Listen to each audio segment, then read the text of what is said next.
Hi friends, ఆ Flipkart లో ఈ టూల్ అయితే పర్చేస్ అయితే చేయడం జరిగింది.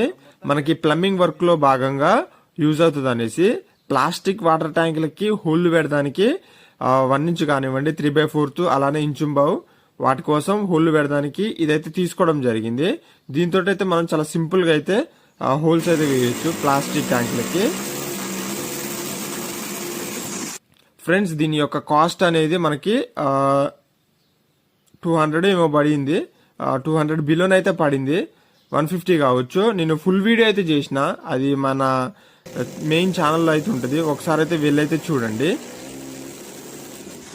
ఇది తీసుకోక ముందుగా అయితే మనం 1 ఇంచ్ రాడ్ వెయిట్ చేసి మనకి ట్యాంక్ హోల్ అయితే పెట్టేది. 1 ఇంచ్కి 1 ఇంచ్ రాడ్, అలానే 3/4కి 3/4 రాడ్, ఇంచుంబావుకి ఇంచుంబావు రాడ్, ఆ విధంగా అయితే పెట్టేది. దీంతో అయితే చాలా పర్ఫెక్ట్ గా అయితే వచ్చినాయి హోల్స్. వీడియో నచ్చితే లైక్ చేయండి, షేర్ చేయండి, సబ్స్క్రైబ్ చేయండి.